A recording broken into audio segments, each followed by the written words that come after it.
استغفر اللہ کی طاقت اور یہ فضائل شاید بہت ہی کم لوگ جانتے ہیں۔ ایک شخص نے حضرت علی رضی اللہ تعالی عنہ کے سامنے اونچی آواز سے استغفر اللہ کہا تو آپ رضی اللہ تعالی عنہ نے اس سے فرمایا، کچھ معلوم بھی ہے کہ بسم اللہ الرحمن الرحیم۔ ناظرین، آج ہم گناہوں کے سمندر میں غرق ہیں، قدم قدم پر رب کریم کی نافرمانیاں کر رہے ہیں۔ ہماری صبح، ہماری شام، ہماری رات معصیتوں سے آلودہ ہیں۔ نفس و شیطان کے چنگل میں پھنس کر ہم اپنے رحیم و مہربان پروردگار کی بغاوت کے مرتکب ہو رہے ہیں۔ دنیا کی محبت نے ہمیں آخرت سے غافل کر رکھا ہے۔ اس فانی، عارضی اور ختم ہو جانے والی زندگی کو ہم نے اپنا مطمع نظر بنایا ہوا ہے۔ خوف خدا، فکر آخرت اور بارگاہ الہی میں حاضری کا احساس معدوم ہوتا جا رہا ہے۔ نتیجہ سامنے ہے، گناہوں پر شرمسار ہونا، اپنی لغزش کا اقرار کرنا اور اپنے جرم کا اعتراف کرنا وہ مبارک و بابرکت عمل ہے جس کا توڑ شیطان کے پاس نہیں۔ امام اوزاعی رحمۃ اللہ علیہ فرماتے ہیں، ابلیس نے اپنے چیلوں سے کہا، تم انسانوں کو کس طرح گمراہ کرتے ہو؟ وہ کہنے لگے، ہم ہر طریقے اور ہر جہت سے انہیں گمراہ کرتے ہیں۔ ابلیس نے جواب میں کہا، کیا استغفار کے بارے میں بھی تم نے انہیں گمراہ کیا ہے؟ یہ سن کر ابلیسی گماشتوں نے کہا،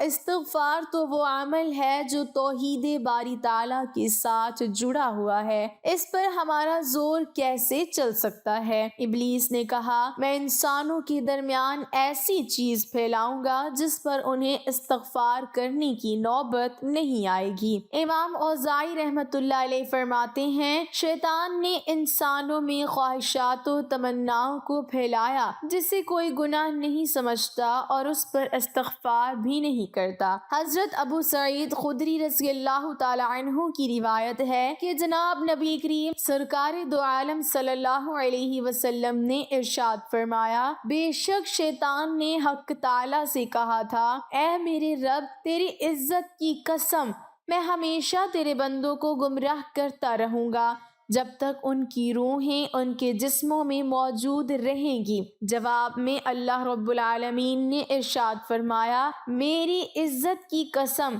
میرے جلال کی قسم، میرے بلند مرتبے کی قسم، جب تک میرے بندے مجھ سے مغفرت کرتے رہیں گے میں انہیں معاف کرتا رہوں گا۔ ناظرین، اسلام ایک ایسا دین ہے جو مسلمانوں کو بامقصد زندگی گزارنے کا مکمل طریقہ بتاتا ہے۔ اللہ تعالیٰ نے انسان کو اشرف المخلوقات بنایا، یعنی سوچنے سمجھنے کی صلاحیت دی، صحیح اور غلط کی سمجھ دی۔ اب یہ انسانی عقل پر بات ہے کہ وہ اچھا کرتا ہے یا برا، لیکن انسان خطا کا پتلا ہے اور اللہ ہمیشہ اپنے بندوں کے ساتھ رحم کا معاملہ کرتا ہے، اس لیے اس نے مسلمانوں کے لیے ہدایت کا راستہ بھی کھلا رکھا ہے تاکہ اگر کوئی مسلمان گناہ کرے تو توبہ استغفار سے اچھا راستہ پا سکے۔ استغفر اللہ، یا اللہ مجھ گناہگار کو بخش دے، یہ ایک ایسا سادہ جملہ ہے لیکن طاقتور دعا ہے۔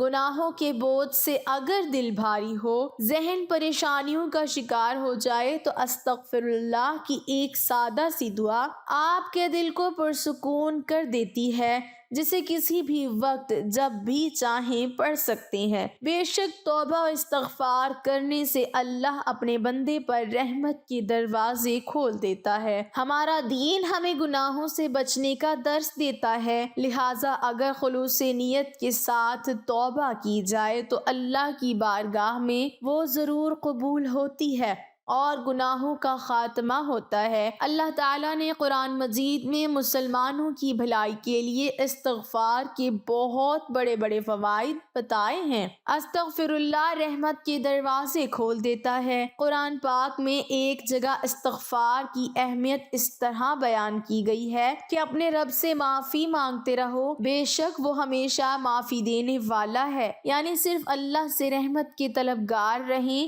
کیونکہ وہ ہی معاف کرنے والا ہے۔ اللہ تعالیٰ فرماتے ہیں کہ جس نے زندگی بھر سکون لینا ہے وہ استغفار کرے، ناظرین، استغفار کر لو، جب تک زندہ رہو گے اللہ تعالیٰ تمہیں چین نصیب فرما دے گا۔ ایک حدیث کے مطابق نبی کریم صلی اللہ علیہ وسلم نے فرمایا کہ اللہ تعالیٰ ایسے شخص کو اپنے عرش کے سائے میں جگہ دے گا جس نے تنہائی میں اللہ تعالیٰ کا ایسے ذکر کیا کہ اس کے آنسو جاری ہو گئے۔ استغفار سے دولت اور اولاد میں برکت ہوتی ہے۔ آج کے اس دور میں لوگ دولت کمانے میں اس قدر غافل ہو چکے ہیں کہ وہ اسلام اور اللہ کے ساتھ اپنے فرائض کو بھولتے جا رہے ہیں۔ وہ یہ بھی بھول بیٹھے ہیں کہ توبہ کرنے کے لیے کچھ وقت نکالنا ضروری ہے، کیونکہ اس کی برکت سے اللہ رزق، مال و دولت اور اولاد میں اضافہ کرتے ہیں، اور اس بات کا ذکر قرآن مجید میں بھی کیا گیا ہے۔ استغفار کرنے سے انسان کی مانگی گئی ہر دعا قبول ہوتی ہے۔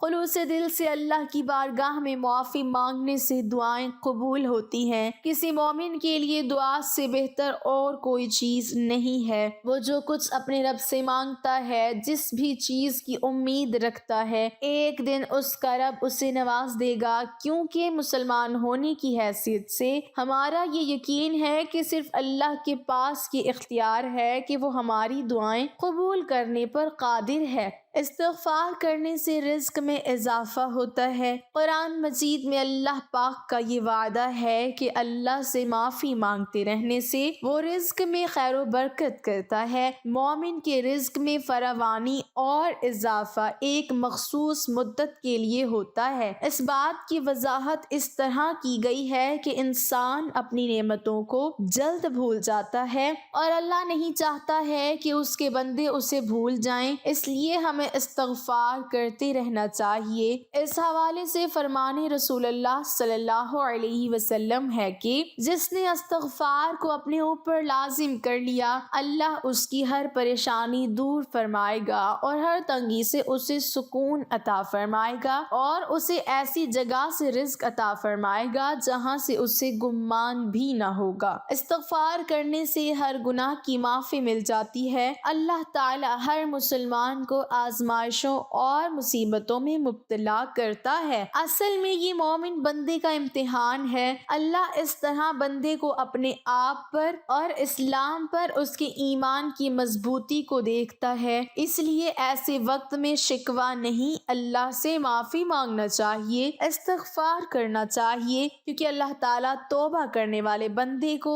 سزا نہیں دیتا بلکہ معاف کرتا ہے، اور ہمیں اپنی عام زندگی میں بھی یہی عمل اختیار کرنے کی توفیق دیتا ہے۔ توبہ و استغفار کی فضیلت بندے کے لیے اللہ کی رحمت اور فضل کے دروازے کھول دیتا ہے۔ بے شک اللہ بہت رحیم و کریم ہے، اور جب ہم اس سے گڑ گڑا کر معافی مانگتے ہیں تو وہ ہمیں ہدایت عطا کرتا ہے، اپنی رحمتوں سے نوازتا ہے اور ہمارا دل اپنی طرف موڑ لیتا ہے۔ اس وقت ہماری زندگی غیر محفوظ کا شکار ہے، اور اس میں کوئی شک نہیں کہ استغفار کا ورد دنیاوی زندگی میں صبر عطا کرنے کا بہترین ذریعہ ہے۔ یہ ہمیں ذہنی، جذباتی اور روحانی طور پر مضبوط کرتا ہے۔ قرآن میں ایک جگہ بیان کیا جاتا ہے کہ اپنی رب سے معافی مانگو اور پھر اس سے توبہ کرو، وہ تمہارے اوپر آسمان سے بارش برسائے گا اور تمہیں اپنی طاقت میں سے طاقت بخشے گا۔